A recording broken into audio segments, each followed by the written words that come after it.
Leo gripped the neck of his electric guitar, his knuckles white against the glossy finish. The instrument, a beautiful sunburst.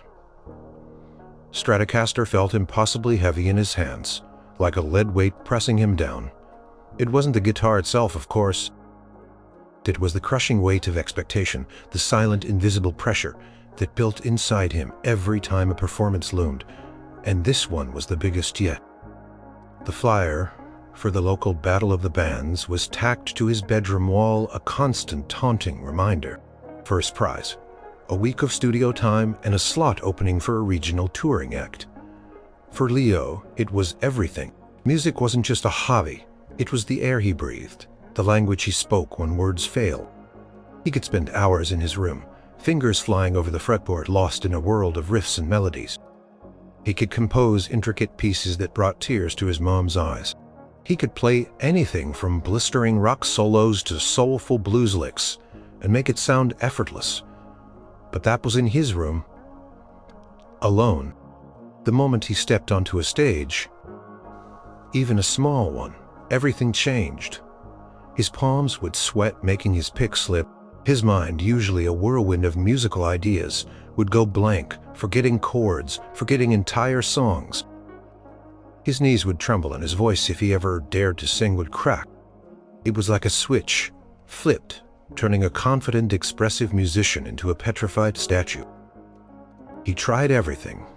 Deep breathing exercises, visualizing success, even chugging chamomile tea. Nothing worked.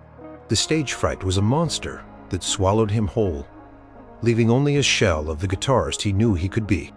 His best friend, Maya, a drummer with an infectious laugh, kept trying to pump him up. "Come on, Leo, you're a rock star. Just imagine the crowd cheering for you." But Leo knew that cheering would only intensify the panic. His older brother, Alex, a sports fanatic, simply didn't get it. "It's just playing a song, man. What's the big deal? Just go out there and do it." Alex's straightforward logic only made Leo feel weaker. It was a big deal, the biggest, and just doing it felt like trying to walk on water. He thought about the legends, the guitar heroes who seemed born for the stage. Jimi Hendrix with his wild, free spirit, B.B. King with his soulful, unhurried notes, and, of course, Elvis Presley, the king. Elvis wasn't just a singer. He was an entire force of nature, a whirlwind of charisma and passion. His performances weren't just concerts, they were events, a connection between him and thousands of screaming fans. Leo devoured documentaries about Elvis, studied his moves, listened to his music until the grooves wore thin. Elvis seemed utterly fearless, completely at home in the spotlight. Leo idolized him, admired him, but also felt an immense chasm between them. How could a nervous kid like him ever hope to touch even a fraction of that confidence? The Battle of the Bands was only 3 days away. Leo's bandmates Maya and their bassist, Chloe, were counting on him. They had practiced relentlessly, honed their songs, and believed they had a real shot. Chloe had even designed matching band t-shirts. Leo saw their excitement, their unwavering faith in him, and it made the pressure even worse. He didn't want to let them down. He walked over to his window, looking out at the sleepy suburban street. The setting sun cast long shadows, painting the world in shades of orange and purple. A faint melody, one he'd been working on for the competition, drifted through his mind. It was a good song, he knew it. It had a driving rhythm, a soaring chorus, and a guitar solo that was meant to ignite the crowd. But would it ever get out of his head and onto the stage? Or would it simply wither and die under the harsh glare of the spotlights? Just like every other performance before it, a wave of despair washed over him. He wasn't sure he could do it. Maybe he should just quit, tell Maya and Chloe he was sick, or that he'd broken a finger. The thought was cowardly, but it offered a strange, fleeting relief from the suffocating anxiety. He looked at his guitar again, its beautiful finish reflecting the last rays of sunlight. It was more than just an instrument. It was a part of him, a part he was terrified of exposing to the world.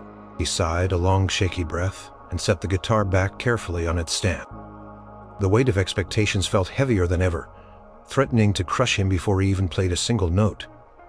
The next morning, Leo woke up with a knot in his stomach. The anxiety had festered overnight, growing into a full-blown dread. The thought of rehearsing, of even thinking about the upcoming competition, made him feel nauseous. He tried to eat breakfast, but his oatmeal felt like sawdust in his mouth. His mom, noticing his pale face, asked if he was okay. He mumbled something about a slight cold, avoiding her worried gaze. He knew she sensed something was off, but he couldn't bring himself to explain the paralyzing fear that gripped him. How do you explain to someone who loves you that the thing you love most, music, has become your greatest tormentor? Instead of heading to Maya's house for practice as planned, Leo grabbed his guitar case and slung it over his shoulder. "Going for a walk," he called out, already halfway out the door. He didn't know where he was going, only that he needed to escape, to breathe air that didn't feel thick with impending failure. He walked for a long time, past familiar houses and manicured lawns, then veered off onto a less traveled road he'd rarely explored. This part of town was older, with brick buildings that looked like they'd seen decades of life. Their paint faded, their windows sometimes boarded up. Past a crumbling sign that advertised an old-fashioned diner, then a dusty antique shop. It was quiet here, a welcome contrast to the usual hustle and bustle of his neighborhood. The silence was almost a comfort, a balm to his jangled nerves. Then he saw it. Tucked between a boarded-up storefront and a forgotten laundromat was a place that seemed to glow with a faint, inviting aura. It was a small, unassuming building, its brick facade a deep, faded red, a wooden sign, hand-painted in a whimsical script, hung above the door. The Melody Lounge. Below it, in smaller letters, it read, "Records, Instruments, and Good Company." The windows were adorned with vintage posters of musicians Leo barely recognized alongside some iconic ones. A young Duke Ellington, a vibrant Aretha Franklin, and, yes, a striking image of Elvis Presley, in his prime, guitar in hand, mid-swivel. It wasn't loud, just a gentle flowing melody, warm and soulful, played on a guitar.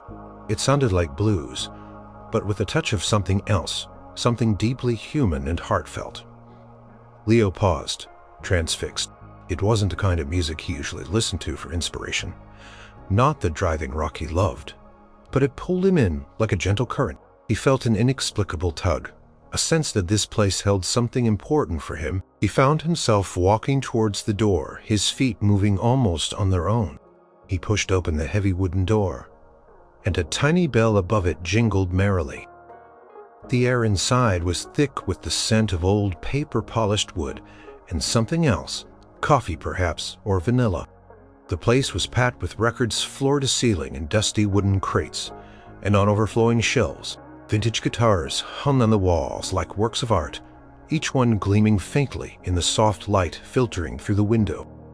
In the center of the room, near a small worn armchair, an old record player spun, emitting the soulful guitar melody Leo had heard from outside. Sitting in the armchair, gently strumming a beautiful worn acoustic guitar, was an older man. He had a full head of dark, slightly graying hair, neatly combed back from his forehead. His face was weathered, etched with the lines of experience, but his eyes, a startling shade of blue, held a warmth and a spark that immediately drew Leo. He wasn't wearing anything flashy, just a simple, well-worn denim shirt and dark trousers. He looked up when Leo entered, and a slow, gentle smile spread across his face. "Well, hello there, son," the man said, his voice a low, smooth rumble. Surprisingly familiar, though Leo couldn't place why. "Come on in. Don't be shy. Just admiring the collection. Or are you looking for something specific?" He gestured vaguely at the records, but his gaze lingered on Leo's guitar case, which was still slung over his shoulder. "Looks like you carry your music with you, too." Leo, usually awkward with strangers, found himself feeling strangely at ease. There was something about the man's presence, his calm demeanor, that was instantly comfort. No sir, just saw the sign, heard the music. I was just taking a walk." He patted his guitar case nervously. "And yeah, I play a bit." The man's smile widened. "A bit, huh? I'd wager more than a bit if you carry a beauty like that around." He nodded towards the Stratocaster peeking out of its case. "Always good to see a young man who still understands the magic of a six-string. Pull up a stool, son. You look like you could use a break from whatever's weighing on your mind, and maybe a good story or two." He patted the empty stool next to him. Leo, drawn in by the man's easy manner and the compelling scent of old music, found himself doing just that. Leo hesitantly pulled up the stool, his guitar case still clutched in his hand.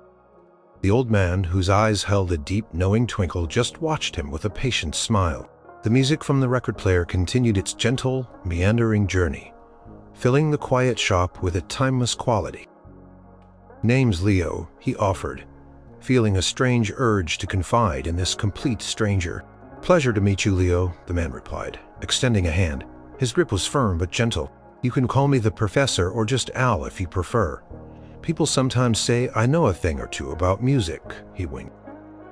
Leo actually chuckled, a sound that rarely escaped him these days. "Professor Al," he repeated. "That sounds about right. This place, it feels like a museum, but a really cozy one." "That's the idea," Professor Al said, taking a sip from a steaming mug on a small table beside him. "Every record, every instrument in here has a story, just like every person who walks through that door." He paused, his gaze softening as he looked at Leo. "You look like you've got a story brewing inside you too, Leo. One that's causing you some trouble." Leo hesitated, then found the words tumbling out. "It's my guitar, my music. I've got this big competition coming up, a battle of the bands, and I can't do it. My nerves just take over. I freeze up. I love playing more than anything, but the minute I think about playing for people, it's like all the joy just drains out of me." He looked down at his hands, feeling the familiar flush of shame creep up his neck. "I don't know why. It just happens." Professor Al nodded slowly, a faraway look in his eyes. "Nerves," he murmured almost to himself. "Ah, yes, I know that feeling, Leo. Better than you might think." He leaned back in his chair, strumming a soft chord on his acoustic guitar. "There was a time long ago when I was just a young fella with a guitar and a dream. No fancy clothes, no big crowds, just a whole lot of hope, and even more stage fright." Leo looked up. Suppressor Al chuckled. "Son, I used to shake so bad, I thought my knees would give out right there on the stage. My throat would seize up, my hands would tremble so much, I could barely hold the pick. People saw the confident performer, the fellow who owned the room, but they didn't see the kid backstage practicing deep breaths, trying to remember his own name." He looked at Leo directly. "And it makes you think if you put it out there, it might get hurt." Leo listened intently, hanging on every word. This wasn't just generic advice. It felt different, deeper. "So how did you stop it?" Professor Al smiled. "I didn't stop it, not entirely. The butterflies still flutter sometimes, but I learned to make them fly in formation. If you catch my drift, I learned to use that energy, that nervousness, and turn it into something else, something real." He leaned forward.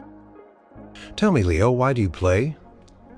"Not for the competition, not for the prize. Just why?" Leo thought about it for a moment. "'Cause when I play, nothing else matters. It's just me and the music. It makes sense of everything. It makes me feel like myself, like I'm exactly where I'm supposed to be." "Exactly," Professor Al said, his eyes bright. "And that, Leo, is what you need to remember. That feeling, that pure connection. Everything else, the stage, the lights, the people, those are just distractions. Your music, your true self, that's the only thing that matters." He paused, then gestured to Leo's guitar case.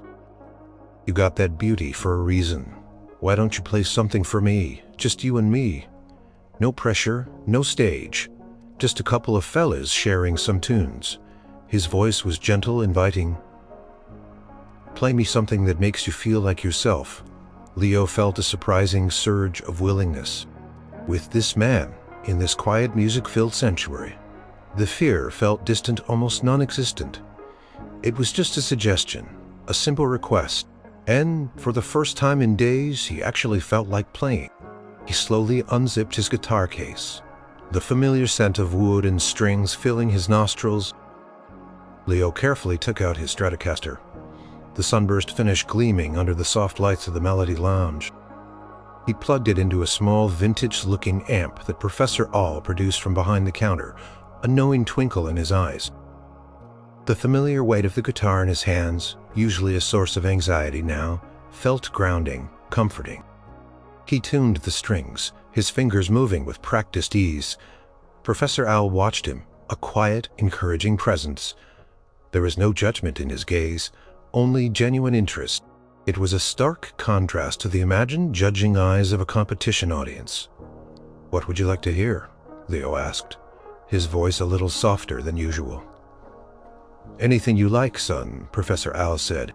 "Something that speaks to you, something that comes from that place you just described. That place where nothing else matters but the music." Leo thought for a moment. The song he'd been preparing for the Battle of the Bands felt too complicated, too laden with expectations. Instead, he started playing something simpler. A bluesy melody he'd composed himself. A piece he'd never shared with anyone. It was a song about longing, about searching for something just out of reach. His fingers, usually trembling, moved fluidly over the fretboard, coaxing out notes that soared and wept. He closed his eyes for a moment, letting the melody guide him, letting himself get lost in the feeling of the music. The little shop was silent, except for the notes from Leo's guitar.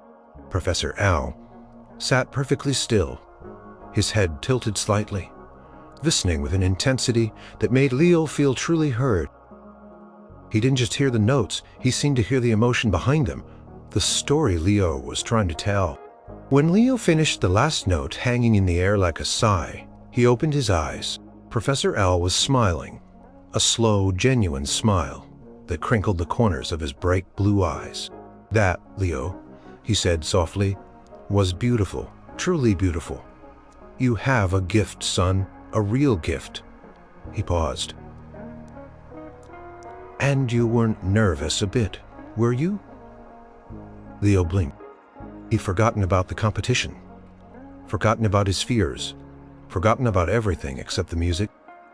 It was just him and the guitar sharing a moment with this kind stranger. "No," he admitted, a surprising relief washing over him. I guess I wasn't. That's because you were playing for me," Professor Owl said, his voice gentle. "You were playing with me. You were sharing a piece of your soul, not performing for approval. There's a big difference." He reached over to a stand near his chair and picked up an old, well-loved Gibson acoustic. It looked ancient, its wood gleaming with the patina of age. "Mind if I join you for a moment?" Professor Owl asked. Before Leo could answer, the old man strummed a chord. And then another, and then a melody began to flow from his fingers. A familiar one, a classic rock and roll tune that made Leo's heart pound. It was simple, yet utterly captivating, filled with a raw energy and a subtle swagger that sent shivers down Leo's spine. The man's hands moved with an effortless grace, each note perfectly placed, each strum imbued with a lifetime of rhythm. It wasn't flashy or complicated, but it was right. It was the sound of a master, a true natural. Leo watched, mesmerized.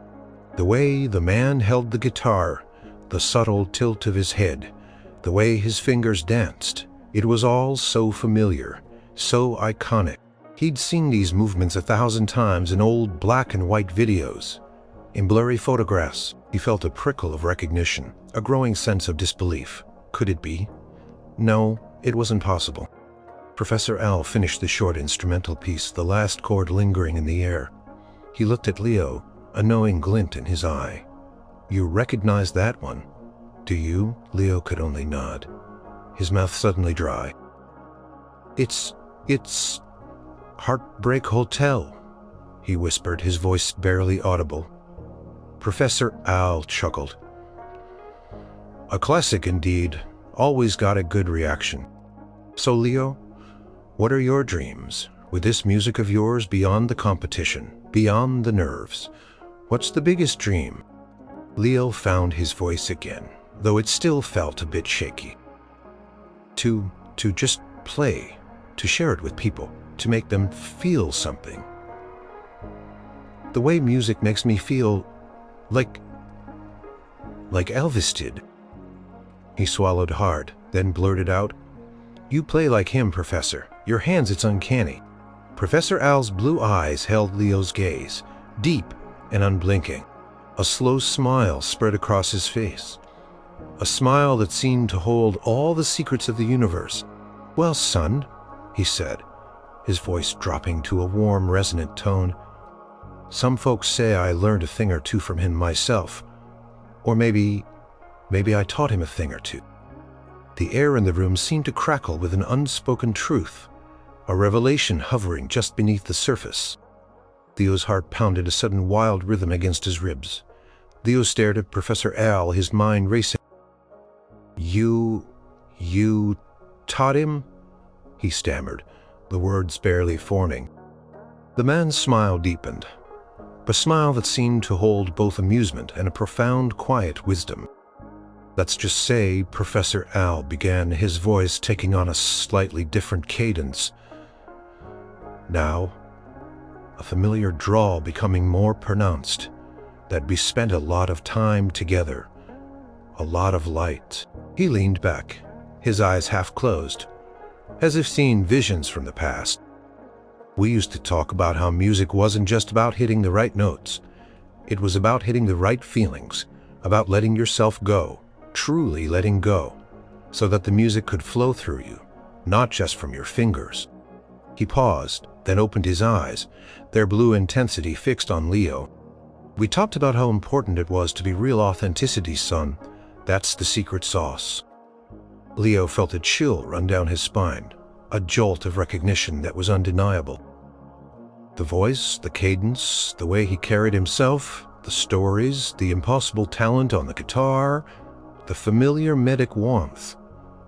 It wasn't just like him. It was him. He'd seen countless interviews, heard every album, knew every detail of the legend. This man sitting across from him in a dusty old record shop was Elvis Presley. Older, softer, around the edges, without the sequin jumpsuits and the famous pompadour, but undeniably, unmentové, the connoisseur, but Dick. He felt a mixture of awe, disbelief, and a strange, overwhelming gratitude. How could this be happening? Elvis, because it was Elvis, watched Leo's face, a gentle understanding in his eyes. He seemed to know the exact moment. Leo's mind had put the pieces together. He chuckled softly. A warm, resonant sound. "Surprised, are you, son?" Leo could only nod, his mouth agape. "Folks don't always recognize me these days," Elvis said, shrugging slightly. "And that's just fine by me. Sometimes it's nice to just be a fellow who loves music like you." He paused, his gaze thoughtful. "People, they say..." He trailed off, too stunned to finish the thought. Elvis smiled. "The world believes what it wants to believe, Leo. Sometimes a fella just needs a little peace and quiet to play his music, to reflect, to live a simpler life. But that doesn't mean the music stops. Never stops, son, not for a true musician." He gestured around the shop. "This place, it's a sanctuary. A place where the music lives, truly lives. And sometimes it opens its doors to those who need it most." He looked at Leo with an intensity that seemed to pierce through him. "You came here today, Leo, because you were searching for something.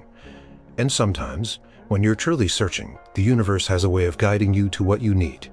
It ain't always what you expect, but it's what you need." Leo was speechless. To be sitting across from his idol, the legend, the king, and to be told that he was the one who needed help, that he was guided here. It was humbling beyond words. He thought about the dread he'd felt that morning, the despair that had driven him to this quiet, unassuming shop. And now, Here he was, in the presence of greatness, and that greatness was looking at him with genuine concern and understanding. I don't know what to say. Leo finally managed, his voice thick with emotion. Elvis leaned forward, his eyes twinkling. Don't say anything, son, just listen, because now we're going to talk about those nerves of yours, and I'm going to tell you something that maybe, just maybe, will make all the difference. Something unforgettable. He settled back in his chair, a profound silence filling the room, waiting for his words. Leo braced himself, knowing this moment would change everything. So, Leo, Elvis began, his voice calm and steady. You're carrying a whole lot of weight on those shoulders. Thinking about winning, thinking about what people will think, thinking about all the ways it could go wrong. Right. Leo nodded. Shamefaced. Yeah. All of it. Elvis leaned forward, his gaze piercing but kind. And that's why you freeze up, because you're so busy being a gatekeeper, trying to control every note, every move, trying to build a perfect wall around your music. So nobody can touch it or judge it. But music, son, it ain't meant to be walled off. It's meant to be shared. He picked up a stray guitar pick from the table, turning it over and over in his fingers. When I first started out, I was terrified. Truly, every time I stepped out there, my knees would knock, my voice would shake. I was so worried about hitting the wrong note or forgetting the words or looking foolish. All those eyes on me. Oh, how did you do it? Leo asked, desperate for the secret. Elvis paused. Judy, do it. Lee off. It wasn't a magic trick, Leo. It was a shift. A change in my heart. I realized that the more I tried to be perfect, the more I tried to control it, the worse it got. Picopi style. See, when you're on that stage, and you're thinking about yourself, about your fear, about what you should be doing, you're building a wall between you and the music itself. The music just wants to flow through you, pure and true. So what's the advice? Leo whispered, leaning forward, every fiber of his being tuned into Elvis's words. Elvis met his gaze, his blue eyes radiating warmth and conviction. This is it, son. This is what you gotta remember. It's not about being a perfect statue for them to admire.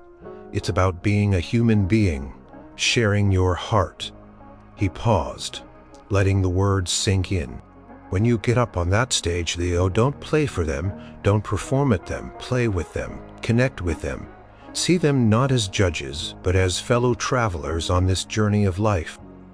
And when the fear creeps in, when your mind starts racing, Elvis continued, his voice softer now, more intimate. Don't try to push it away, just acknowledge it. Say, okay, fear, I see you. You're trying to protect me, but I got this. Focus on one note, Leo. Just one. And make it the most beautiful, most heartfelt note you've ever played.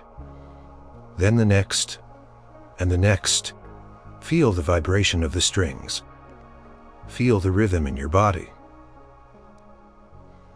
Let the music move you, instead of you trying to move the music. He put the pick down. It's that you won't be true to yourself. And when you're true to yourself, when you play from that deep, authentic place, that's when the magic happens. That's when you truly connect. That's when the music isn't just notes. It's a living, breathing thing that wraps itself around everyone in the room.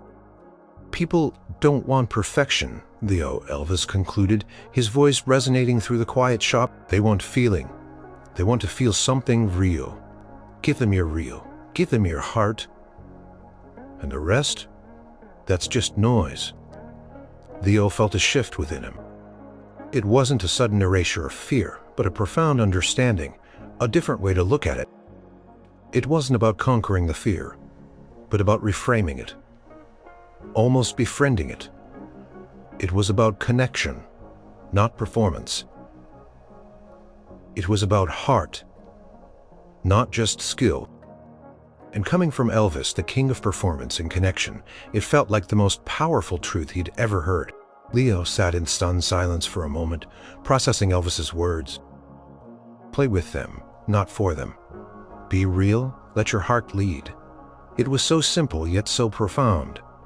It wasn't a technique or a trick, but a philosophy. It was about shifting his entire perspective on music, on performance, and perhaps on life itself. Elvis watched him, a gentle smile playing on his lips. It's a lot to take in. Isn't it, son? It's everything. I've been trying to control it, to force it, and all along the answer was to just let go, to just be. Exactly, Elvis said. He reached into the pocket of his denim shirt and pulled something out. It was a guitar pick, worn smooth with use. Its color faded, but still clearly visible. A deep, almost iridescent blue. It looked old, incredibly old, imbued with countless hours of music. This old thing, Elvis said, holding it out to Leo. This is yours? No, son, Elvis said, shaking his head gently. It's yours now. Consider it a little reminder, a tangible connection to what we talked about.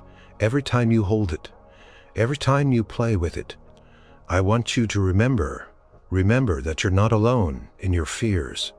Remember that the Grawies always play from the heart. He looked at the pick in Leo's hand. And caring, son, that's where the power lies. Leo clutched the pick, his fingers tracing its worn edges. It felt like holding a piece of history, a piece of the king himself. It was a blessing, a promise. Thank you, Leo whispered, his voice thick with emotion. Thank you, Mr. Presley. I don't know how to thank you. Elvis waved a dismissive hand. Just play your music, Leo. That's thanks enough. And remember what I told you. The unforgettable part isn't the words themselves. It's what you do with them. It's how you let them resonate in your own life, in your own music.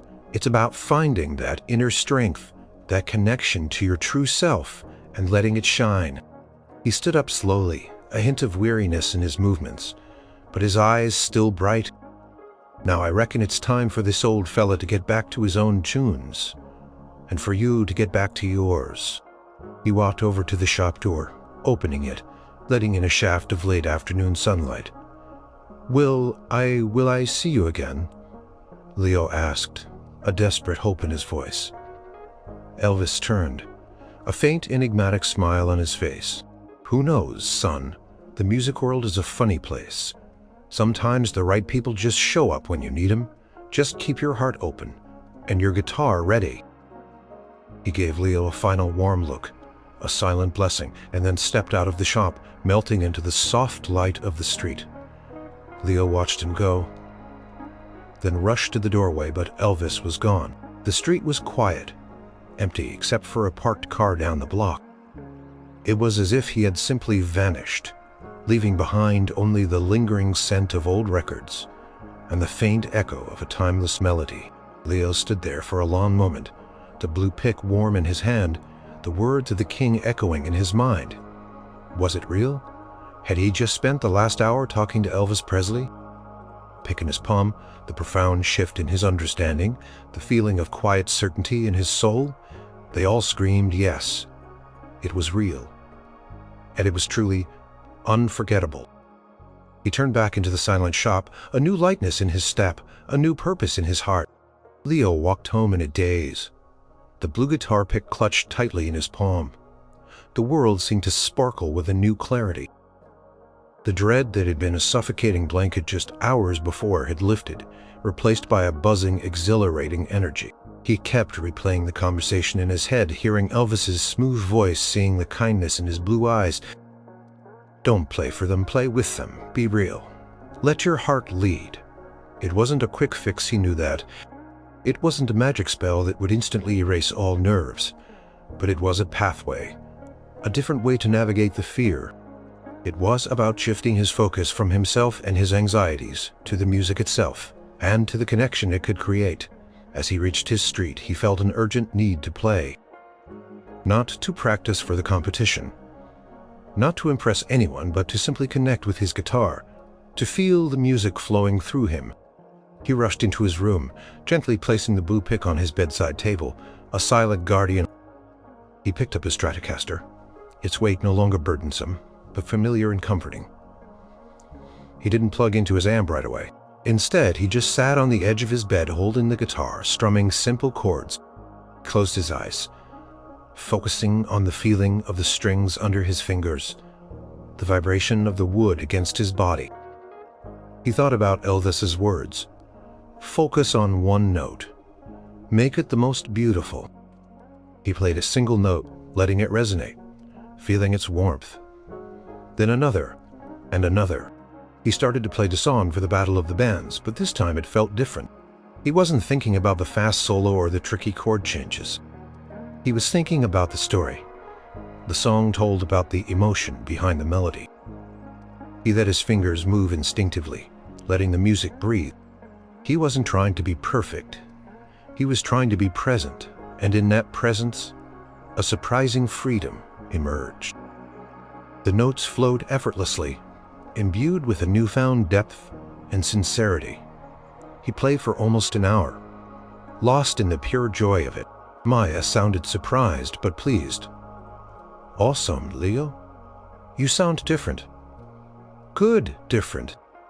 The next day, during rehearsal, Maya and Chloe noticed it too. Leo was still intense, still focused, but there was a relaxed confidence about him, a joyful energy that had been missing. He wasn't hunched over his guitar, retreating into himself. He was smiling, making eye contact, even joking around between songs. Dude, you're on fire today, Chloe exclaimed, after Leo nailed a particularly difficult solo, adding a bluesy inflection that gave it a whole new feel. What happened? You ate your Wheaties? Leo just grinned. Something like that. Let's just say I had a memorable conversation. He glanced at the blue pick, which he'd carefully tucked into a small pocket in his guitar case. He wasn't ready to tell them about Elvis. Not yet. It felt too sacred, too personal. They ran through their set several times, and each time Leo's playing felt more alive, more connected. He was listening to Maya's drums, feeling the groove, letting Chloe's bass lines inspire him. He wasn't playing at them. He was playing with them, just like Elvis had said. And the music in turn became more cohesive, more powerful. That night, as he lay in bed, he picked up the blue pick, turning it over in his fingers. The surface was smooth, cool against his skin. It wasn't just a souvenir, it was a constant, tangible reminder of the profound wisdom he had received. The battle wasn't against the fear itself, but against the idea that fear had to stop him. Elvis had shown him that, and with that understanding, Leo felt ready. Ready to step onto that stage, not as a nervous kid, but as a musician with a story to tell, a heart to share. The day of the Battle of the Bands dawned bright and clear, but Leo barely noticed the sunshine. His stomach was a flutter of activity, a familiar sensation, but this time it felt different. It wasn't the paralyzing dread that used to seize him, but a nervous energy, an electric anticipation. The butterflies were there, but as Elvis had said, they were flying in formation. He put on his band t-shirt, the fabric feeling soft against his skin. His Stratocaster, now a beloved companion rather than a daunting challenge, was tuned and ready. Took a deep breath, and then another, remembering to breathe with intention, not just out of panic. He reached into his guitar case and pulled out the blue pick, clutching it for a moment. Its smooth, worn surface felt like a silent, reassuring handshake from the king himself.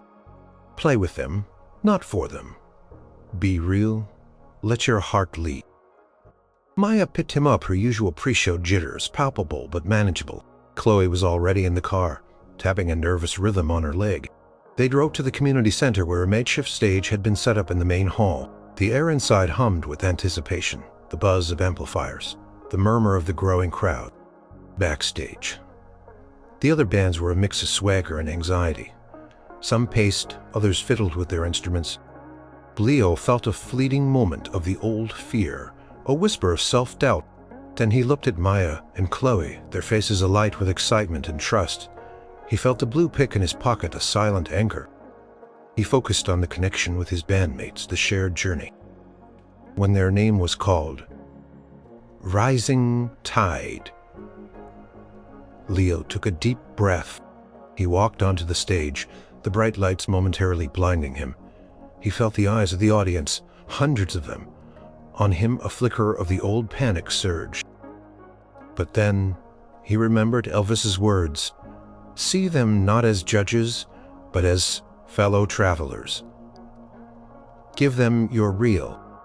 He looked out at the faces, not seeing a sea of judgment, but a collection of individuals, each with their own stories, their own reasons for being there. He caught his mom's eye in the third row, her smile encouraging. He focused on a young kid near the front, clutching a toy guitar, his eyes wide with wonder. Closed his own eyes for a brief moment, tuning out the noise, tuning into himself. He felt the smooth wood of his guitar, the cool metal of the strings. He opened his eyes, a calm determination settling over him. He met Maya's gaze, then Chloe's. A silent nod passed between them.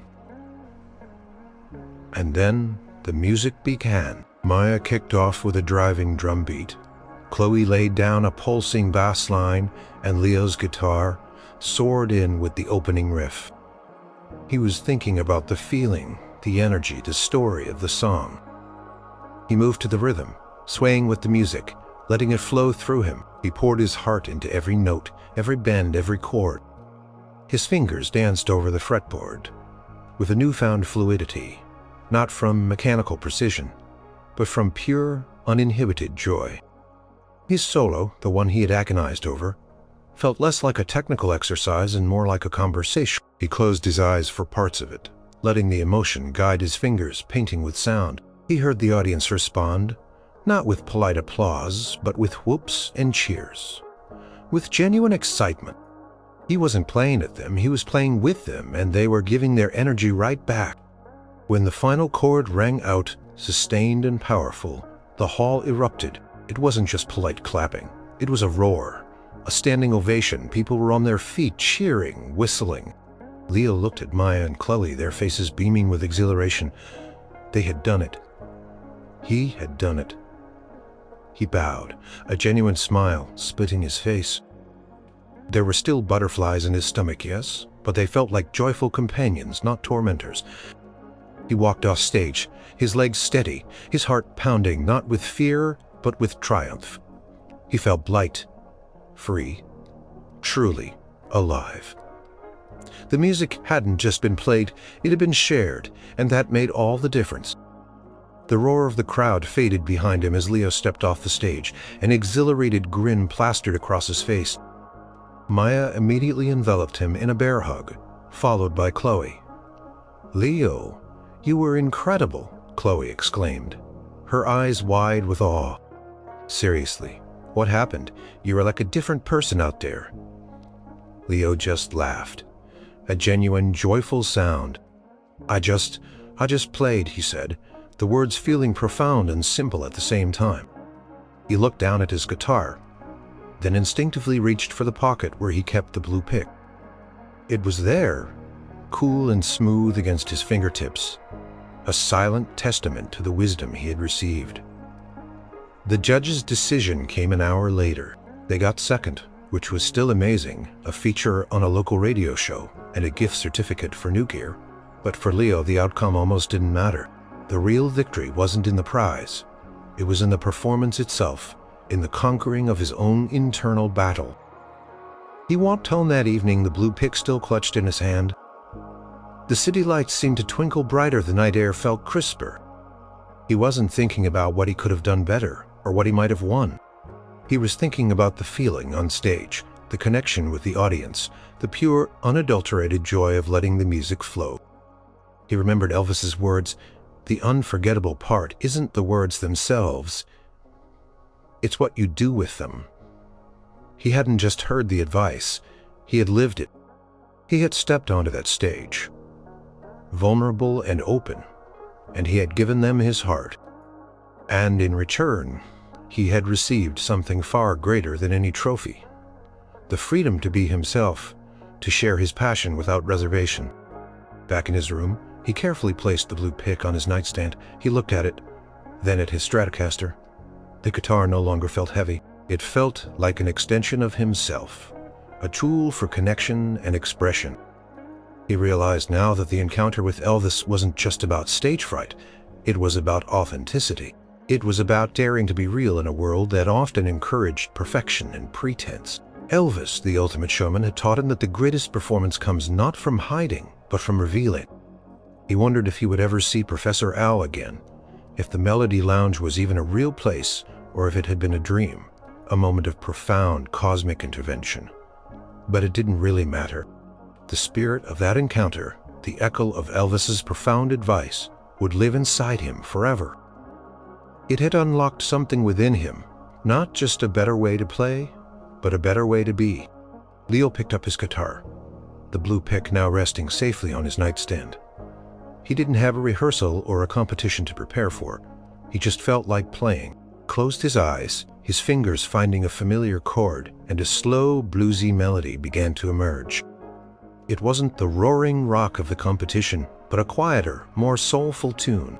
It was a song of gratitude, of new beginnings, of the limitless possibilities that opened up when you dared to let your heart lead. His journey as a musician had truly begun, not just as someone who played notes, but as an artist who understood the power of connection, the beauty of vulnerability, and the magic that happened when you simply, truly played from the heart. And as the notes drifted out of his window and into the night, Leo knew with absolute certainty that he would never be too nervous to play again. He had found his rhythm, his voice, and his unforgettable truth. The king had shown him the way,